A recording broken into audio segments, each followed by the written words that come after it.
Before a single shot was fired, the outcome of 1,864 was already decided not on the battlefield, but in the minds of two men. In 202 BC, Scipio Africanus faced Hannibal Barca at the plains of Zama.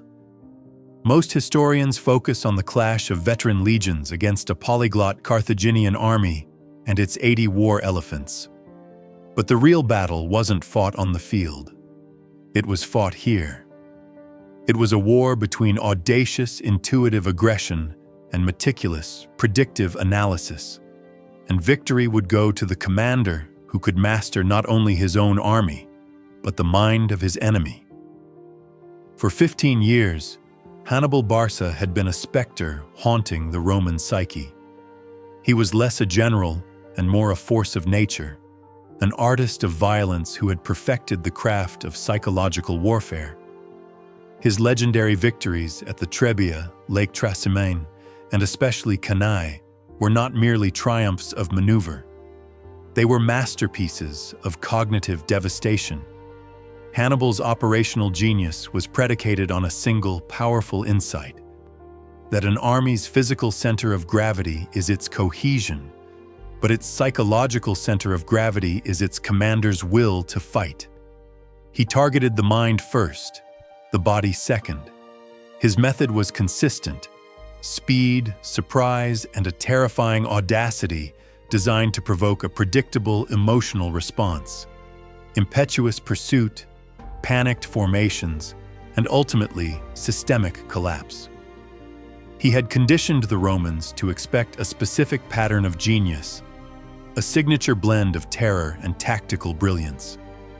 This very pattern, honed over a decade of stunning success, had become his psychological fingerprint. And one man had dedicated his life to studying it. Publius Cornelius Scipio was forged in the fires of Hannibal's making. As a young officer, he had survived the butchery of Cannae, a cataclysm that erased a generation of Roman leadership and seared itself into his consciousness. Where others saw only a monster, Scipio saw a methodology. He began a quiet, obsessive deconstruction of the Carthaginian. His campaigns in Spain became a laboratory. He wasn't just fighting Carthaginians. He was fighting Hannibal's ghost, practicing the very envelopments and deceptions that were his enemy's trademark. Here, we see Scipio engaging in a form of deep cognitive reconnaissance. He was mapping the neural pathways of his rival, identifying the ingrained assumptions and cognitive biases that underpinned Hannibal's decision-making. Scipio's analysis yielded a precise psychological portrait. Hannibal, the predator, relied on initiating contact and controlling the tempo of battle from the first moment. He depended on psychological shock, the terror of a surprise ambush, the sheer weight of his cavalry charge, to disrupt his opponent's command cycle. And most critically, he held a deep-seated conviction in his own intellectual superiority, expecting his Roman adversaries to react with doctrinal rigidity and predictable fury.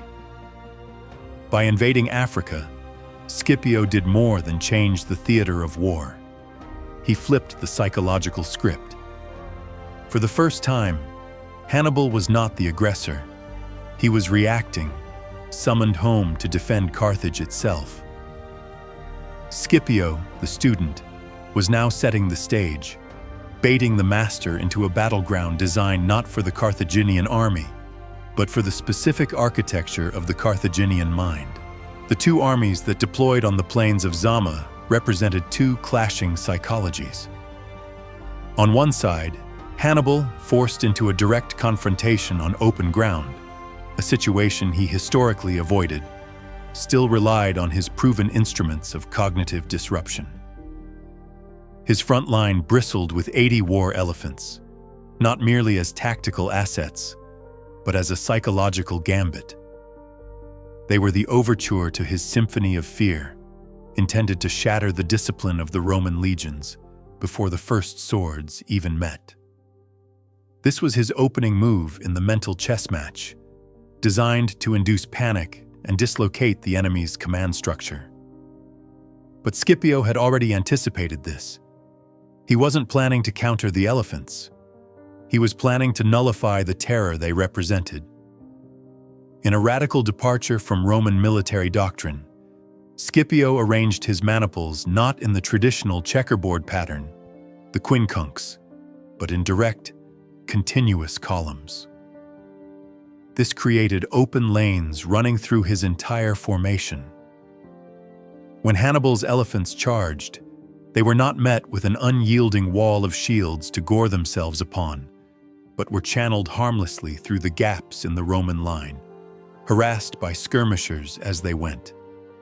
Loud horns blared, adding to the sensory chaos and further panicking the beasts, some of which turned back into Hannibal's own lines. Here we see a commander neutralizing not just a weapon, but the psychological effect of that weapon. By refusing to let his army be terrified, Scipio won the first critical engagement, the one for control over the battle's emotional climate. He had rendered Hannibal's primary tool of shock impotent. With his opening gambit foiled, Hannibal fell back on his time-tested masterpiece of infantry tactics, the double envelopment. His first two lines, composed of mercenaries and levies, were designed to bend, to cede ground, to draw the over-eager Roman legions into a carefully prepared killing zone.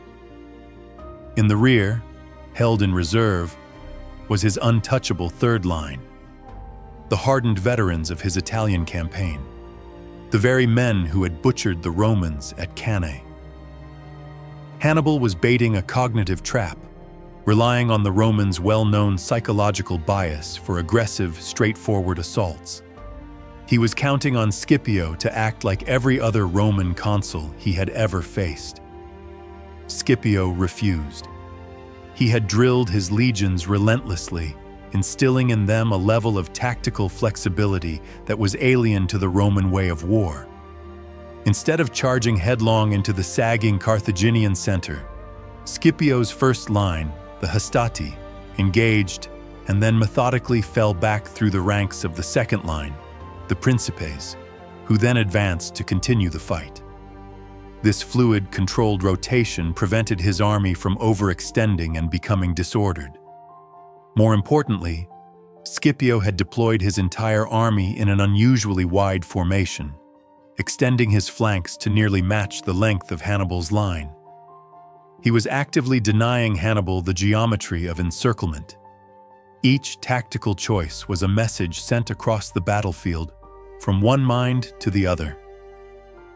I know what you are going to do, and it will not work. The decisive action, however, came on the wings.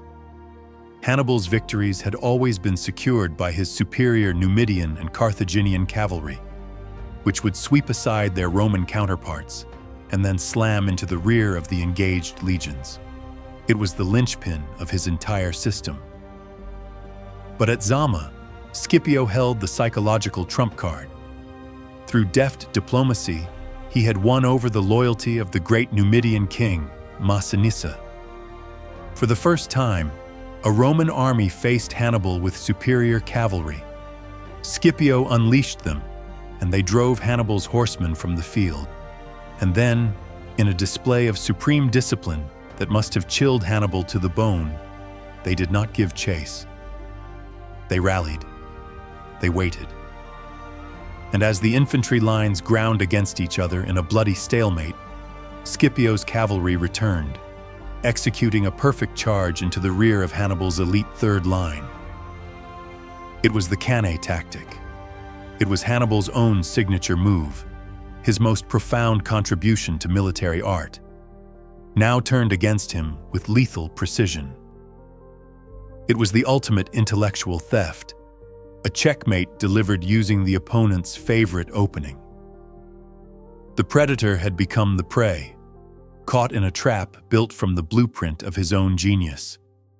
The final, brutal phase of the battle was no longer a contest of maneuver, but a testament to a broken psychological script. Hannibal, the grandmaster of battlefield control, was now a spectator to a disaster of his own design, played in reverse. His elite veterans, the core of his army and the symbol of his invincibility, were now trapped, fighting desperately for survival between the disciplined Roman legions to their front and the avenging Numidian cavalry to their rear. Contemporary accounts note Hannibal's stoicism, but behind the mask must have been the profound shock of a genius seeing his own intellectual architecture weaponized against him.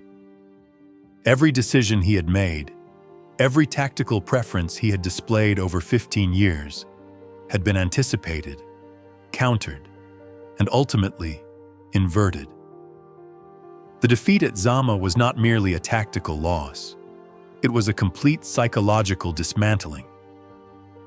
Scipio's victory was not a product of luck, nor was it simply a matter of superior numbers in the critical cavalry arm. It was the result of the most intense and successful case of long-range psychological profiling in ancient warfare. He had studied Hannibal's campaigns not as a history of battles, but as a series of cognitive case studies. He understood Hannibal's reliance on the psychological gambit, his bias toward complex envelopments, and his fundamental assumption of his own intellectual supremacy. Scipio did not defeat the army Hannibal brought to Zama. He defeated the army he knew Hannibal would bring, fielded in the way he knew Hannibal would field it. Here, we arrive at the core lesson of this epic confrontation. Even the most brilliant mind can become a prisoner of its own success. Hannibal's genius, while profound, had become patterned. His repeated victories had grooved certain cognitive pathways into his strategic thinking, making him, in the final analysis, predictable to a rival who was dedicated enough to see the pattern. Scipio's true genius, therefore, was not just in tactical innovation, but in a rare form of cognitive empathy, the capacity to fully inhabit the mind of his opponent, to see the world through his eyes, and to build the perfect trap tailored not for an army, but for a single extraordinary intellect. He found the ghost in Hannibal's machine, and he exercised it with ruthless precision. Scipio's victory required him to abandon centuries of Roman military doctrine and adopt the fluid, flexible tactics of his enemy. This carried immense political and personal risk. As a commander, is it more difficult to overcome the enemy on the field, or to overcome the ingrained cognitive biases and traditions of your own side to achieve victory? Share your strategic assessment in the comments below.